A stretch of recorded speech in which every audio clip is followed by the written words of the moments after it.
Mas lalong nakilala ang dalawa dahil sa Pinoy Big Brother, Celebrity Collab Edition, kung saan napabilang sila sa Big Four.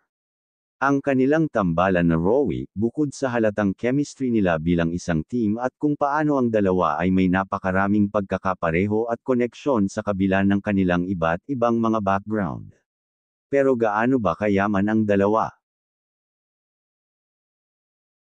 Siya si Will Ashley Ramos de Leon, na kilala sa pangalan na Will Ashley. Ipinanganak noon September 17, 2002, sa Imus, Cavite. Siya ay 6 na taong gulang nang mamatay ang kanyang ama, na humantong sa kanya upang maging pangunahing breadwinner para sa kanyang pamilya. Si Ashley ay kasunod na pinalaki ng kanyang ina, kung saan nagbahagi siya ng isang close bond sa buong pagkabata niya, habang madalas na kinikilala ang kanyang paghihikayat at gabay sa pagsuporta sa kanyang karera sa pag-arte. Ang pagpapakilala kay Ashley sa industriya ng libangan ay dumating sa pamamagitan ng kanyang tiyahin, na tumulong sa kanya ng pag-audition para sa mga commercial projects. Ito ang humantong sa kanya upang simulan ang kanyang karera sa palabas. Sa una ay lumahok sa VTRS para sa mga komersyal, na inamin niya ay limitado sa oras na iyon. Nag-venture din si Ashley sa pagmomodelo sa 13 taong gulang.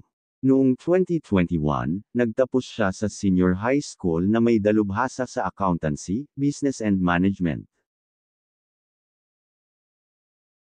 Sinimulan ni Ashley ang kanyang karera sa pamamagitan ng pagiging cast sa ilang mga local commercials noong siya ay bata pa. Opisyal niyang sinimulan ang kanyang karera sa showbiz noong 2013, na naglanding sa kanyang unang papel sa 11 taong gulang sa serye ng hapon ng GMA na Villa Quintana. Ang pagdaragdag sa listahan ng kanyang mga talento ay naglalaro ng basketball. Tulad ng nakikita sa kanyang mga post sa social media, ay gumaganap ng basketball sa kanilang barangay kasama ang kanyang mga kapitbahay.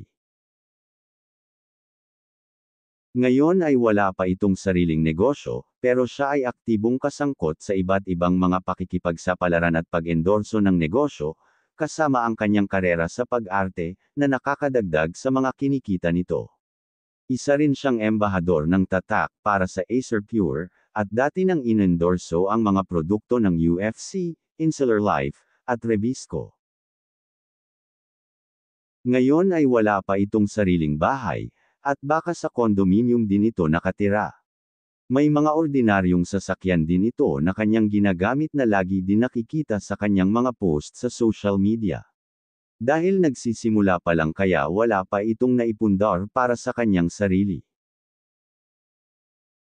Walang nakakaalam sa saktong net worth nito, ngunit ayon sa ibang website ang kanyang net worth ay tinatayang $1 million, o 57 million pesos. Ang kanyang kita ay pangunahing nagmula sa kanyang karera sa pag-arte, kabilang ang mga tungkulin sa serye sa telebisyon, pag-endorso ng malalaking brand. Kasama ang ibang social media platforms gaya ng YouTube at Instagram na lalong nakakadagdag sa kanyang lumalaking net worth. Ngayon, si Ashley ay gumagawa ng mga alon sa online sa kanyang stint bilang isa sa mga Sparkle housemates na napabilang sa Pinoy Big Brother, Celebrity Collab Edition. Napatunayan na ni Ashley ang kanyang sarili bilang isa sa mga pinaka-promising na mga batang bituin ng kanyang henerasyon, at ngayon na siya ay bumalik sa outside world pagkatapos ng pagtatapos bilang second big placer sa PBB. Siya si Rafael August Arayata de Leon, na mas kilala bilang Ralph de Leon. Ipinanganak noon August 30, 2000, sa Tanza, Cavite. Bumuo siya ng isang maagang interes sa musika at natutong magtugtog ng piano bilang isang bata.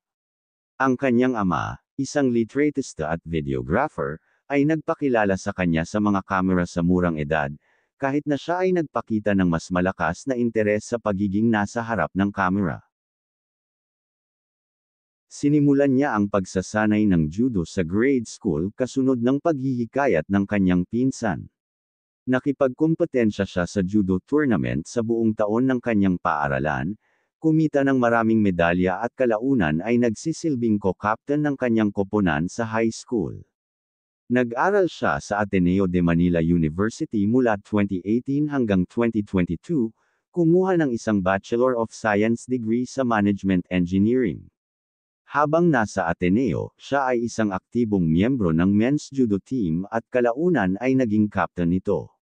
Sa panahong ito, nakipagkumpetensya siya sa mga internasyonal na paligsahan at nakakuha ng maraming mga parangal. Sinimulan niya ang pagmomodelo sa high school, na nakikilahok sa mga fairs ng paaralan at maliit na proyekto ng tatak para sa mga kaibigan. Nang maglaon ay humantong sa mga propesyonal na pagsubok at maagang trabaho sa commercial acting. Nakatutuwa siya. Mayroon siyang talino. Mayroon siyang mga kasanayan sa pamumuno. Nakuha niya at madaling lapitan at maaasahan na mga vibes ng tao. Si Ralph ay kilala na mula sa isang mayamang pamilya, na madalas na tinutukoy bilang isang rich kid ng mga tagahanga. Gayunpaman, inilarawan din siya bilang relatable at down-to-earth sa kabila ng kanyang background. Si Ralph ay nagmula sa dating makapangyarihang Arayata political dynasty sa Tanza, Cavite. Kahit na hindi na sila aktibo sa politika, ang Arayata ay isa pa rin sa pinakamayamang pamilya sa Tanza. Mayroon silang napakalaking mansyon na ito sa buong SM Tanza, at saan ka man tumingin, ang dami mong makikiitang tarpaulin ni Ralph noon nasa PBB pa ito. Maliban sa kanilang political roots, madami ding businesses ang family nila. May malaking sabungan yung tito niya, na isang former board member ng 6th District of Cavite. Mayroon din daw silang eye clinic sa Tanza, may balita pa daw na kanila din ang Bangko Mabuhay at McDonald's Tanza.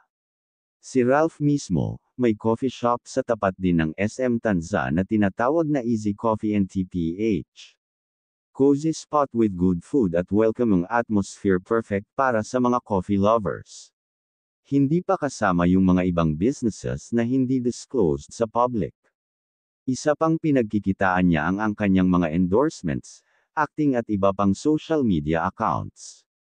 Makikita din doon ang napakalaking mansyon nila sa Tanza. Sigurong may mga mag-agarang sasakyan din ito at hindi pinapakita sa publiko, pero nakikita din sa kanyang mga post na nagmamaneho ng kanyang sasakyan.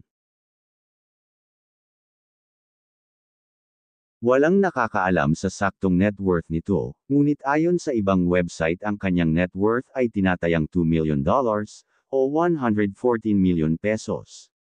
Ang kanyang kita ay pangunahing nagmula sa kanyang karera sa pag-arte, kabilang ang mga tungkulin sa serye sa telebisyon, pag-endorso ng malalaking brand, investments, at ang kanyang negosyo. Kasama ang ibang social media platforms gaya ng YouTube at Instagram na lalong nakakadagdag sa kanyang lumalaking net worth ngayon.